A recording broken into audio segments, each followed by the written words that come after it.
बिल्लाहि मिनश्शैतानिर्रजीम बिस्मिल्लाहिर्रहमानिर्रहीम सल्लल्लाहु अला हबीबी सैयदना मुहम्मद व आलिहि वसल्लम। जो दुश्मन आपका ये समझता है कि मेरे पास शैतानी ताकतें हैं और मैं शैतान की मदद हासिल करके शैतानी ताकतों का सहारा लेकर जो उनसे है मैं जादू करके तावीज़ात करके, या उसके पास दौलत इतनी ज़्यादा है कि वो जादूगरों के पास जाकर जादू करवाता है, शैतानी अमलियात करवाता है, तावीज़ात करवाता है, मियाँ बीवी के दरमियान लड़ाई तलाक़ों तक बात पहुंचा देता है, औलाद नेक है उनको नाफरमान बनाने के लिए ये सारी चीज़ें जो फसादात के ज़ुमरे में आती हैं, किसी के चलते हुए कारोबार को बंदिश लगा देना, रुकावट लगा देना, ये सिर्फ़ और सिर्फ जोन सहना और कोई भी नहीं है, ये हसद होता है। और हसद आपके इर्द गिर्द के लोगों को आपसे हसद करने की क्या ज़रूरत है। हमेशा हसद किसको होता है? आपके करीबियों को हसद होता है। वो करीबियों में कोई भी हो सकता है, ठीक है ना जी। तो ये जो शैतानी अमलियात फिर करवाना शुरू होते हैं सिर्फ हसद की वजह से। और ये हसद एक ऐसी लानत है, जब इंसान के जिस्म के अंदर, वजूद के अंदर सर दाखिल होती है ना, तो ये इतना बड़ा नासूर बन जाती है, इतना बड़ा जो है ना ये दरख्त कह लीजिए बन जाती है कि जिसकी टहनियाँ शाखें फिर रुकने का नाम नहीं होता। फिर उसका ईमान तो चला जाता है, लेकिन शैतानी ताकतें उसके अंग अंग में, वजूद में दाखिल हो जाती हैं। ये नहीं कि जो शैतानी अमल करता है, जो करवाता है, करता भी है और करवाता भी है, दोनों के लिए ये मैं बात कर रहा हूँ। बिल आखिर वो इस नतीजे पे पहुंच जाता है कि वो जो उनसे है वो ईमान से महरूम हो जाता है, अल्लाह की रहमतों से महरूम हो जाता है, और उसके बाद शैतान से उसकी दोस्ती हो जाती है। लेकिन याद रखिएगा कि ये हसद जो उनसे है जब इंसान के अंदर पैदा होता है तो उसे ये यकीन दिला देता है। शैतान काला इल्म करने वाले या जादू करने वाले या शैतानी अमलियात करने वाले, करवाने वाले जितने भी हैं, जो शैतान से मदद मांगते हैं, उनका ये ईमान बन जाता है, उनका ये अकीदा बन जाता है, उनके ये यकीन आ जाता है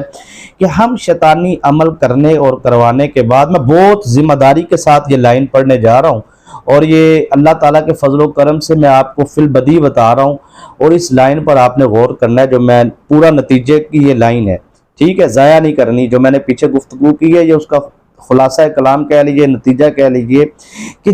जब हसद पैदा होता है ना जी, तो शैतान से जब इंसान मदद मांगता है, शैतानी जादूगरों से, शैतानी अमलियात से, उसके अंदर ये एक यकीन पैदा हो जाता है कि अब मैं अपने दुश्मन को मौत तक ले जाऊंगा। यानी कि ये उसका ज़हन बन जाता है कि मैं इसको मौत भी जोन से ना, वो भी मैं इसके लिए अब चाहूँ तो उसको ऐसे लगता है जैसे शैतान के हाथ में या शैतानी ताकतों के हाथ पे मौत का इख्तियार है, या मेरे हाथ में अब ये मैं तावीज़ लिख दूंगा, ये मैं कब्रस्तान में ये मैं दफन कर दूंगा, मैं ये मतलब कुएं में ये कर दूंगा, नापाक खून के साथ, नजासत के साथ। अब उसको ये नहीं पता कि अल्लाह पाक का तो कुरान पाक में फैसला है, सुम्मा युमीतुकुम सुम्मा युहयीकुम सुम्मा इलैहि तुरजाऊन। जिंदगी देने वाली ज़ात भी अल्लाह की है और मौत देने वाली ज़ात भी अल्लाह की है, और लौट कर भी अल्लाह की तरफ जाना है। तो याद रखिएगा, जिस बंदे का इस बात पर यकीन है ना, जो अल्लाह से मदद मांगता है, वो हमेशा कामयाब होता है, और कभी शैतान उसके मुखालिफ कामयाब नहीं हो सकता। शैतान उस वक्त कामयाब होता है जब हमारा ईमान कमज़ोर हो जाता है, जब हम शिरक की तरफ जाते हैं, जब हम बिदत की तरफ जाते हैं, जब हम अल्लाह के अलावा किसी के बारे में सोचते हैं या उसे पुकारते हैं।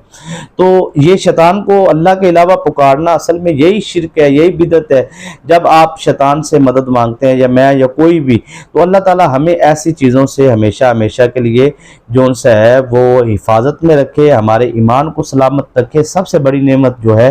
वो ईमान की है। तो इसलिए अगर किसी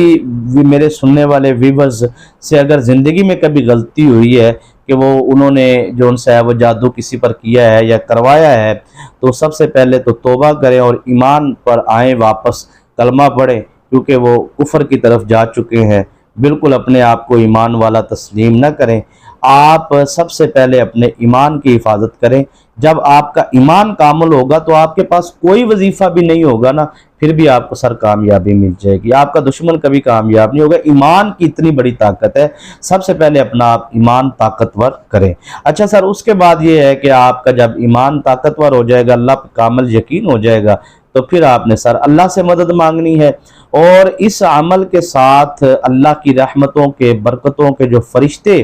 اس عمل کے تابع ہیں، اور اس کے بعد جب آپ یہ عمل شروع کریں گے تو اس کے ساتھ ظاہری بات ہے موکلات کا ایک خاص تعلق ہے،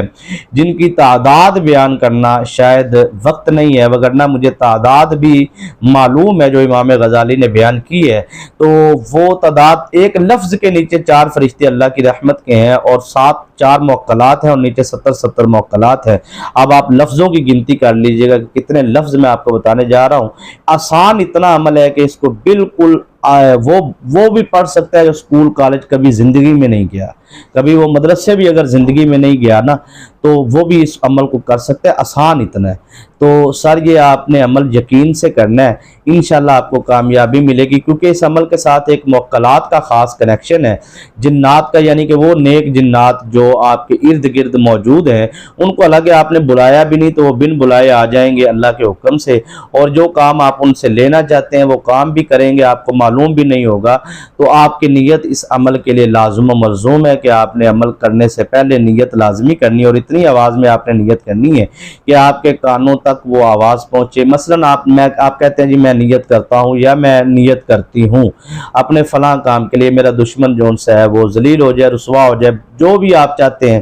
وہ آپ نے اتنی آواز میں بولنا ہے کہ آپ کا کانوں تک آواز آئے۔ دشمنوں کے جادو سے، دشمنوں کے وار سے میں حفاظت چاہتی ہوں، تو میرا حصار لگایا جائے، میری حفاظت کی جائے، تو یہ میں عمل اس نیت سے کرنے جا رہی ہوں یا کرنے جا رہا ہوں۔ تو آپ کو معلوم بھی نہیں ہوگا، جیسے بندہ اچانک کہیں سے مصیبت سے نکلتا ہے تو بندے کی زبان سے بے ساختہ نکلتا ہے کہ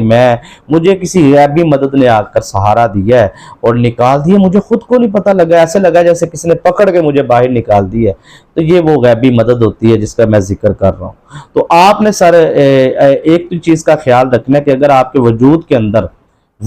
اندر اگر جنات کے اثرات موجود ہیں، آپ کو ظاہر ہو گئے ہیں، تو پھر آپ نے پرہیز ایک کرنا ہے، وہ میں آپ کو بتاتا ہوں۔ اور اگر آپ کو شک ہے کہ میرے ساتھ ارد گرد سایہ وغیرہ یا اس طرح کے جنات مجھے محسوس ہوتے ہیں، یا پھر ظاہر ہو چکے ہیں، یا پھر آپ کو لگتا ہے میرے اوپر جادو ہے، تعویذات کے اثرات ہیں، تو اس سے بہتر ہے کہ آپ اس عمل کو جب کریں تو ایک پرہیز کر لیں، تو آپ کو کسی قسم کا کوئی مسئلہ نہیں ہوگا۔ آپ چکن، مٹن، بیف اور گوشت گائے کا جتنے بھی گوشت، ہر قسم کے گوشت سے آپ نے پرہیز کر لینا ہے، اور انڈا، مچھلی وغیرہ یہ آپ سے پرہیز کریں، اور بدبودار چیزوں سے آپ بچ کر اس عمل کو کریں۔ جب عمل کے لیے بیٹھے نہ منہ سے بدبو آئے نہ ہاتھوں سے بدبو آئے، تو آپ اس عمل کو کریں، یقیناً آپ کو کامیابی ملے گی۔ اور سب سے لاسٹ اور ضروری بات یہ ہے کہ جب آپ نے عمل کو کرنا ہے تو آپ کا جسم پاک ہونا ضروری ہے۔ باوضو ہو کے عمل کو کرے، جسم پاک ہونا چاہیے، جگہ پاک ہونی چاہیے، لباس پاک ہونا چاہیے، انشاءاللہ آپ کو کامیابی ملے گی۔ اور اس روحانی وظیفے کی اجازت کے لیے سر آپ 3 مرتبہ درود شریف پڑھ کر کمنٹ میں آپ سبحان اللہ لکھ دیجئے، اور چینل کو سبسکرائب نہیں کیا، مزید آپ وظائف سننا چاہتے ہیں تو پھر چینل کو بھی سبسکرائب کریں، ساتھ لگے بیل آئیکن کے بٹن کو پریس کر لیں تاکہ نئی آنے والی ویڈیوز کا ساتھ نوٹیفیکیشن بھی آپ کو ملتا رہے۔ اور روحانی دعا میں جو درود شریف کی روزانہ کی بنیاد پر دعا ہوتی ہے، اس دعا میں اگر آپ شامل ہونا چاہتے ہیں تو آپ اپنا مسئلہ کمنٹ کریں، انشاءاللہ بفضل تعالیٰ آپ کو شامل کیا جائے گا اور آپ کے لیے خصوصی دعا بھی کی جائے گی۔ تو آپ نے سر کرنا کیا ہے کہ اس عمل کو آپ نے عشاء کی نماز کے بعد شروع کرنا ہے، ٹھیک ہے جی۔ دشمن جو ہے نا، دشمن کی زندگی کو تباہ و برباد کرنے کے لیے آپ اس عمل کو عشاء کی نماز کے بعد کریں، حصار لگا لیں اپنا، جو بھی آپ کو حصار آتا ہے آیت الکرسی وغیرہ کا، درود ابراہیم کا، وہ حصار لگانے کے بعد آپ نے یا حافظو یا حفیظو یا وکیلو کیل کر فلاں بن فلاں کو، ٹھیک ہے جی، یا حافظو یا حفیظو یا وکیلو کیل کر فلاں بن فلاں کو، یہ آپ نے سر پڑھنا ہے، اور دشمن کا تصور کر کے آپ نے دشمن کے چہرے پر دم کر دینا ہے، یہ آپ نے 100 مرتبہ پڑھنا ہے، ٹھیک ہے جی۔ اور یہ 2 رکعت نفل نماز صلاۃ الحاجات کے ادا کرنے کے بعد عشاء کے بعد آپ اس عمل کو کریں، انشاءاللہ العزیز اللہ پاک کے فضل و کرم سے آپ کو کامیابی ملے گی۔ دعاؤں میں یاد رکھیے گا، اجازت دیجیے، السلام علیکم۔